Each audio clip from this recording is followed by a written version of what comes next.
दोस्तों नमस्कार। हम तीसरा टी20 मैच कवर करेंगे जो कि ऑस्ट्रेलिया और पाकिस्तान के बीच 18 नवंबर को दोपहर 1:30 बजे से ब्री वाइट ओवल में यह मुकाबला खेला जाएगा। अब बात करेंगे हम इस मैच के पिच रिपोर्ट की। पिच रिपोर्ट की बात करें दोस्तों तो यहाँ की जो विकेट है एक बैलेंसिंग विकेट है, यानी कि बल्लेबाज और गेंदबाज को पिच से मदद मिलती है। ठीक है, इस ग्राउंड पर आपको अधिकतर जो मुकाबले होते हैं यहाँ एक औसतन अच्छे मुकाबले होते हैं, हाई स्कोरिंग और लो स्कोरिंग दोनों प्रकार के मुकाबले होते हैं। लेकिन हाँ, यहाँ पर अगर मैं बात करूँ बल्लेबाजी के लिए तो यहाँ पर बल्लेबाजी के लिए अच्छी कंडीशन रहती है, चाहे फर्स्ट इनिंग हो या सेकेंड इनिंग। ठीक है, अगर बात करें हम गेंदबाजी सेक्शन की तो गेंदबाजी सेक्शन में यहाँ पर पेसर और स्पिनर दोनों को विकेट से मदद है। ठीक है, चाहे फर्स्ट इनिंग में भी यहाँ पर स्पिनर भी विकेट लेते हैं और सेकेंड इनिंग में भी, लेकिन हाँ पेसर हमारे लिए कुछ ज़्यादा इंपॉर्टेंट रोल प्ले करेंगे। ठीक है, ये एक ऐसी विकेट है जहाँ पर आपको जो है एक ट्रू बैलेंसिंग विकेट जिसे कहना चाहिए। ठीक है ना, जहाँ पर सभी रन भी बनते हैं इस विकेट पर तो साथ में विकेट भी गिरते हैं। ठीक है, ये इस प्रकार की विकेट है। ठीक, एक टिप्स जो मैं आपको हमेशा देता हूँ, अगर आपको समय पर पिच रिपोर्ट नहीं मिल पाती है तो कप्तान टॉस जीतने के बाद क्या कर रहा है, पहले बैटिंग कर रहा है या बॉलिंग कर रहा है, आप उसके डिसीजन को अपना आधार बनाकर भी टीम में प्लेयर का सिलेक्शन कर सकते हैं। उसके बाद बात करेंगे हम वेन्यू रिकॉर्ड की। वेन्यू रिकॉर्ड की बात करें तो इस ग्राउंड पर अब तक टोटल 12 टी20 मुकाबले खेले गए हैं, जहाँ बैटिंग फर्स्ट करने वाली टीम 7 बार तो वहीं बैटिंग सेकंड करने वाली टीम 5 बार यहाँ अपने मुकाबले जीती है। और एवरेज स्कोर कितना रहा है, 164 रन का।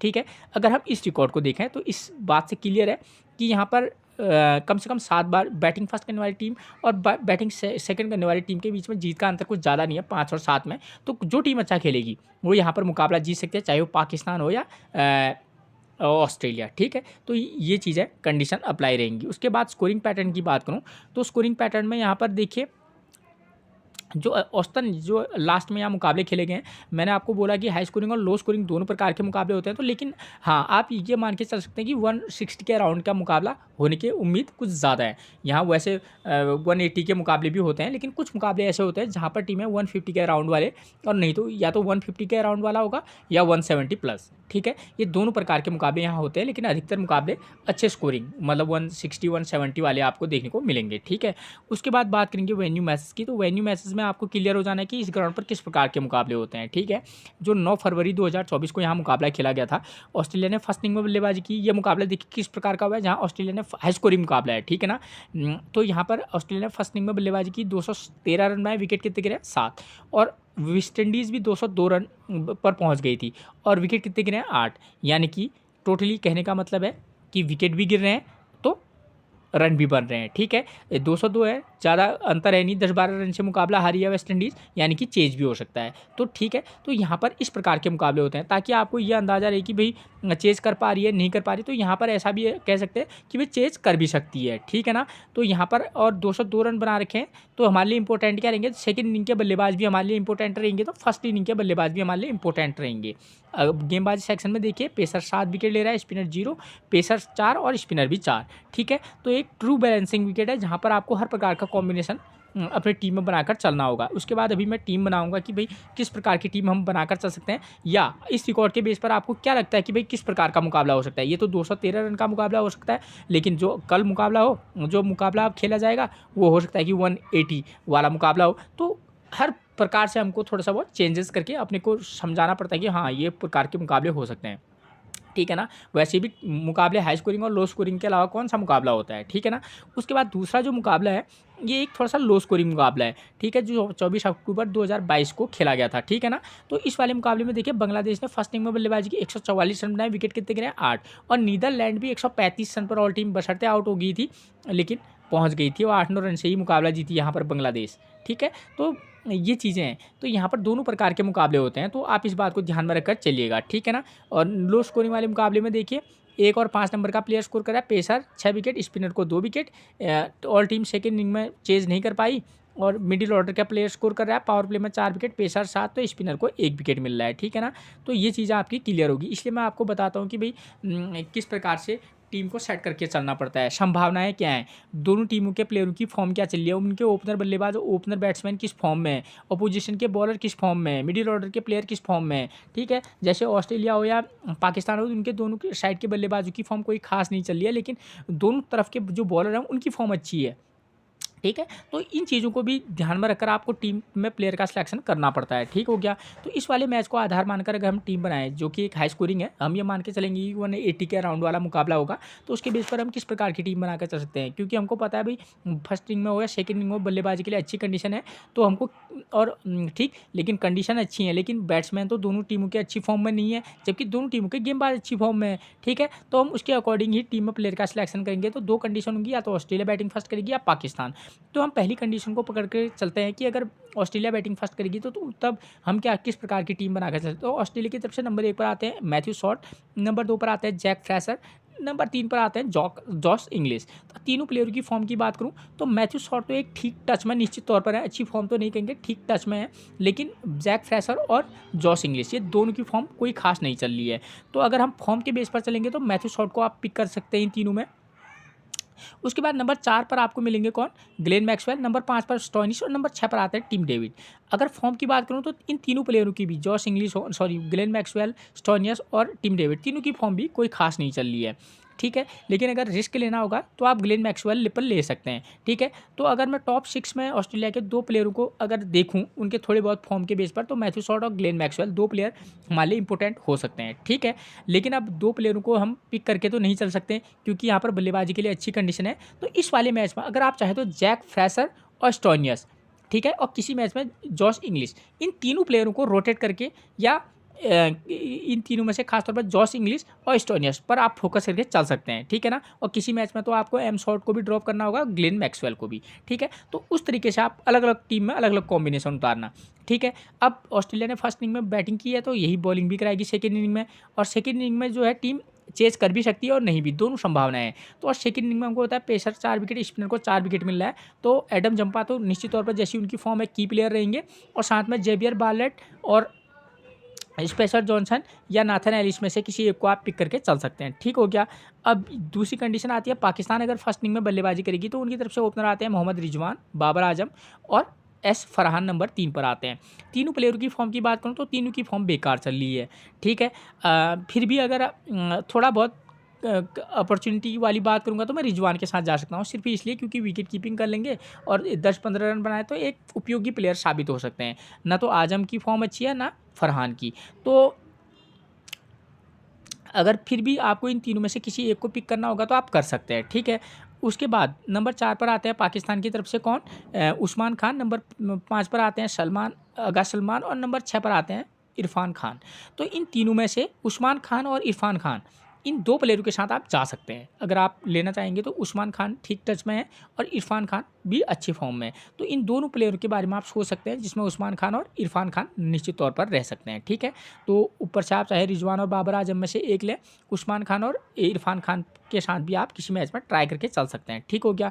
अब पाकिस्तानी सेकंड में बॉलिंग कराएगी, पाकिस्तान के पास कोई स्पेशलिस्ट स्पिनर तो उस तरीके का है नहीं, लेकिन सूफियान मुकीम जो कि पिछले मैच में इन्हें गेंदबाजी करे और इनकी करंट की फॉर्म भी अच्छी है, तो सूफियान मुकीम ये हमारे लिए इंपॉर्टेंट रहेंगे। और पेसर में तो आप पाकिस्तान के किसी भी पेसर को खिला सकते हैं। शाहीन शाह अफरीदी पिछले 2 मैचेस में इन्होंने विकेट नहीं लिए हैं, ठीक है, लेकिन हारिस रऊफ, अब्बास अफरीदी 2 प्लेयर ये हो गए, लेकिन आप नसीम शाह और शाहीन शाह अफरीदी को भी किसी मैच में मौका देकर जरूर देखिएगा, ठीक, क्लियर होगी बात। अब बात आती है सेकेंड इनिंग में। सेकेंड इनिंग में हम किस प्रकार से टीम में प्लेयर सेलेक्ट कर सकते हैं।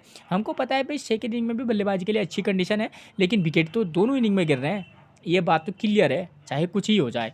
तो सेकेंड इनिंग में जो भी टीम बल्लेबाजी करेगी तो एक बार फिर से आप क्या कर सकते हैं, टॉप ऑर्डर में प्लेयरों को उनके फॉर्म के बेस पर चाहे तो 2 नंबर, 4 नंबर, 5 नंबर के प्लेयर के साथ जाएं, या 1 नंबर, 3 नंबर, 5 नंबर के प्लेयर के साथ आप जा सकते हैं सेकेंड इनिंग में कंडीशन के बेस पर। क्योंकि हमको पता है भाई दोनों साइड के बॉलर अच्छी फॉर्म में, लेकिन बल्लेबाज अच्छी फॉर्म में नहीं है, तो कंडीशन ये भी हो सकती है कि भाई वो मैं लो स्कोरिंग वाले मुकाबले में बताऊंगा, ठीक है। लेकिन मैं आपको जानकारी के लिए बता दूं, हो सकता है कि टॉप ऑर्डर 1, 2, 3 में से केवल एक ही परफॉर्मेंस करे और 4, 5, 6 में से भी 1 या 2 प्लेयर परफॉर्मेंस दे सकते हैं। तो इस तरीके की संभावना को भी आप टीम में देखकर टीम में सेकंड इनिंग में प्लेयर का सिलेक्शन कीजिएगा, ठीक है। अब फर्स्ट इनिंग बॉलिंग की बात करें तो पेसर 7 विकेट ले रहा है और सेकंड इनिंग में पेसर और स्पिनर। तो जो टीम बॉलिंग फर्स्ट करेगी हम पेसर 2 पेसर के साथ जा सकते हैं। सेकंड इनिंग में भी आप किसी मैच में 2 पेसर प्लस 1 रेगुलर स्पिनर के साथ तो जाइएगा ही। कैप्टनसी और वाइस कैप्टनसी में यहाँ विकल्प खुले रहेंगे, चाहे आप फर्स्ट इनिंग से भी आप बल्लेबाज को कैप्टनसी और वाइस कैप्टनसी दे सकते हैं, सेकेंड इनिंग से भी पेसर को भी आप वाइस कैप्टनसी दे सकते हैं, चाहे आप फर्स्ट इनिंग से दें या सेकेंड इनिंग से, और स्पिनर को एक साथ भी आप वाइस कैप्टनसी के लिए कम से कम जा सकते हैं। ठीक है, तो इसमें हमारे लिए बॉलर तो सभी, चाहे ऑस्ट्रेलिया के पेसर बॉलर हों जिसमें से जेवियर बार्लेट हो, स्पेसर जॉनसन हो, नाथन एलिस हो, इन तीनों में से आप किसी को भी वाइस कैप्टनसी ट्राई कर सकते हैं। लेकिन अगर फॉर्म के बेस पर जाएंगे तो जेवियर बार्लेट एक नाम हो सकते हैं, पाकिस्तान की तरफ से हारिस रऊफ हैं, अब्बास अफरीदी हैं, साइन साफ अफरीदी हैं, तो ये प्लेयर एक अच्छे हो सकते हैं। ठीक, और एडम जंपा एक रिस्की वाइस कैप्टनसी तो निश्चित तौर पर रहेंगे। ठीक है, अगर बैट्समैन सेक्शन से आपको वाइस कैप्टनसी देनी होगी तो फॉर्म के बेस पर अगर जाऊं तो फिर तो कोई नज़र नहीं आता। लेकिन हाँ, अगर चाहे तो ग्लेन मैक्सवेल टाइप का प्लेयर और पाकिस्तान की तरफ से अगर जाना चाहेंगे तो रिस्क लेकर उस्मान खान के साथ आप जा सकते हैं। ठीक है, तो ये भी हो सकते हैं, चाहे तो रिजवान को भी ट्राई करके चल सकते हैं। और इस वाले मुकाबले में कुछ अलग ही होगा, चाहे जैक फ्रेशर भी चल सकते हैं इस वाले मैच में। ठीक है, मैं थोड़ा सा वो भी हो सकता हूँ, लेकिन हाँ आप अपने अकॉर्डिंग सेट करके चल सकते हैं। अब रिस्क थोड़ा बहुत लेना ही पड़ता है कहीं कहीं पर। ठीक है, अब बात करें इस वाले मुकाबले के बेस पर, अगर आपको लगे कि लो स्कोरिंग वाला मुकाबला होगा तो यहाँ पर क्या होगा कि कुछ मुकाबले लो स्कोरिंग होते हैं। तो अगर लो स्कोरिंग वाले मुकाबले के बेस पर जाएंगे, क्योंकि हमको ये भी पता है कि भाई दोनों तरह के बॉलर की फॉर्म अच्छी है लेकिन बैट्समैन की फॉर्म उतनी अच्छी नहीं है, तो उस कंडीशन में लो स्कोरिंग मुकाबला भी हो सकता है, यानी कि 150 के अराउंड वाला मुकाबला। ठीक है, 150-55 के अराउंड। तो इस वाले मुकाबले में आप क्या करके चलेंगे, इस वाले मुकाबले में क्या करेंगे, जो टीम बॉलिंग बैटिंग फर्स्ट करेगी, चाहे ऑस्ट्रेलिया हो पाकिस्तान हो, आप क्या करना, टॉप ऑर्डर 1 2 3 में से केवल एक, 4 5 6 में से आप चाहें तो उसमें से भी एक, और लेकिन एक ऑलराउंडर को पिक करके जरूर चलना, यानी कि टॉप 6 में से 2 बैट्समैन पर फोकस करके चलना, और तीसरा आपके पास ऑलराउंडर होना चाहिए। ठीक, चाहे फर्स्ट इनिंग हो या सेकेंड इनिंग, कंडीशन यही अप्लाई होगी सेकेंड इनिंग में भी। ठीक, टॉप 3 में से एक, और 4 5 6 में से एक, और एक ऑलराउंडर, ये एक की फैक्टर रहता है। लेकिन यहाँ पर हमको पता है बॉस कि थोड़ा सा बल्लेबाजी के लिए कंडीशन टफ रहेंगी, तो आप 2 प्लेयर, चाहे फर्स्ट इनिंग हो सेकंड इनिंग हो, 2 बल्लेबाजों पर फोकस करके चलना, और बॉलिंग सेक्शन में से जो टीम बॉलिंग फर्स्ट आएगी उसके पेसर और स्पिनर दोनों पर फोकस करना। सेकंड इनिंग में भी पेसर और स्पिनर के साथ आप जा सकते हैं। ठीक है, और इस वाले मैच में, इस प्रकार के मैचेस में सिर्फ पेसर बॉलर ही वाइस कैप्टनसी के लिए उपयोगी रहेंगे, चाहे आप फर्स्ट इनिंग से दें या सेकंड इनिंग से। ठीक है, कोई भी बॉलर यहाँ पर हमारे वाइस कैप्टनसी का काम कर सकता है। ठीक है, तो इस प्रकार का मुकाबला भी हो सकता है, जैसे कि टीमों की जो बैट्समैन है उनकी फॉर्म चल रही है। ठीक है, मैच तो कैसा भी हो सकता है, लेकिन हाँ अगर हम ध्यान देंगे तो हमको लगेगा कि हाँ इस प्रकार का भी होने की संभावना है। हम तो संभावना ही तलाश सकते हैं, बाकी ये नहीं कह सकते कि भाई यही चलेगा। ठीक है ना। उसके बाद ऑस्ट्रेलिया के प्लेइंग 11 की बात करें तो देखिए, नंबर 1 पर आपको मिलेंगे मैथ्यू शॉट, 32 7 22 19 1 रन और 80 रन, ये इनका करंट का फॉर्म है। ठीक टच में है, चाहें तो ट्राई करके किसी मैच में चल सकते हैं। जैक फ्रेशर करंट की फॉर्म बहुत बेकार है इनकी, आप देख सकते हैं। ठीक है, और जैक फ्रेशर की बात करूं तो किसी मैच में ये बहुत ही ज़बरदस्त प्रदर्शन कर सकते हैं, और वो शायद ये वाला मुकाबला हो सकता है। ठीक है, गलत भी हो सकता हूं मैं, लेकिन जॉश इंग्लिश की बात करें तो करंट की फॉर्म इनकी बेकार है, लेकिन उससे पहले इनकी फॉर्म लाजवाब थी। ठीक है, तो करंट की फॉर्म के बेस पर आप चाहें तो ड्रॉप करके चल सकते हैं। अगर रिस्क लेना चाहेंगे हाई स्कोरिंग वाले मुकाबले में तो लिया जा सकता है। ठीक है, अगर ड्रॉप करना चाहेंगे नो डाउट ड्रॉप करके चल सकते हैं। ग्लेन मैक्सवेल की करंट की फॉर्म देखिए, 21 रन 43 रन, मतलब एक ठीक टच में है। 20-22 वाला स्कोर तो बना ही रहे हैं, और लो स्कोरिंग वाले मुकाबले में 20-22 वाला प्लेयर भी, ड्रीम टीम का प्लेयर तो कम से कम रहता ही है। ठीक है, पिछले मैच में इन्होंने गेंदबाजी भी कराई थी 1 आध ओवर की, तो अगर 1 आध ओवर गेंदबाजी करा लें विकेट से, अब उतनी मदद कितनी लेगी ये तो अलग बात है, लेकिन हाँ आप एक उपयोगी प्लेयर के तौर पर ग्लेन मैक्सवेल को टीम में जगह देकर चल सकते हैं। स्टोनियस की बात करें तो यहाँ पर pacer right arm medium fast गेंदबाजी कराते हैं, बैटिंग से उतना कोई खास नहीं है, लेकिन 14 15 20 22 का स्कोर कर रहे हैं। ठीक है, ग्लेन मैक्सवेल हो या स्टोनियस हो, किसी मैच में आप इनको पिक और ड्रॉप करके चलना है। टीम डेविड की बात करें तो इनका करंट का फॉर्म बेकार चल रहा है। ठीक है ना। एरन हार्डी की बात करूँ तो इनकी फॉर्म की बात करें, पिछले मैच में 28 रन जरूर बनाए, लेकिन उससे पहले इनका भी कोई खास प्रदर्शन रहा नहीं। ठीक है, तो किसी मैच में ट्राई करना होगा तो तब करना, खासतौर पर लो स्कोरिंग मुकाबले के उसमें आप एरन हार्डी को पिक करके चल सकते हैं। ठीक है, और हाई स्कोरिंग वाले में तो शायद आप अगर ड्रॉप करेंगे तो कोई इश्यू नहीं होना चाहिए।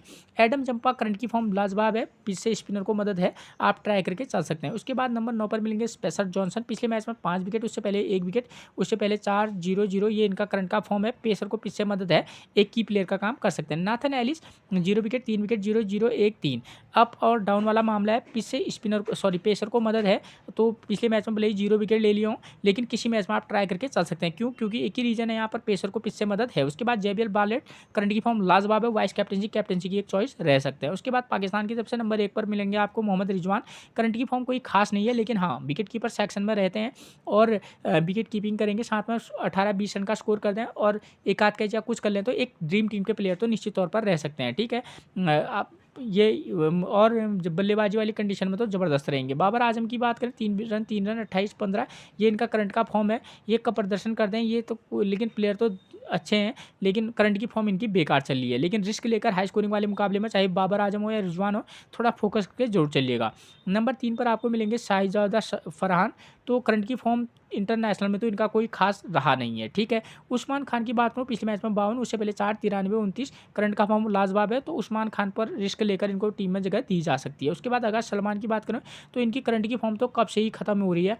अब इस वाले मुकाबले में कुछ विशेष कर दें तो मैं कह नहीं सकता, बाकी आपकी इच्छा है। इरफान खान एक निश्चित तौर पर एक अच्छे पिक बनेंगे, ठीक है ना, तो आप इस प्लेयर पर फोकस करके जरूर चलिएगा।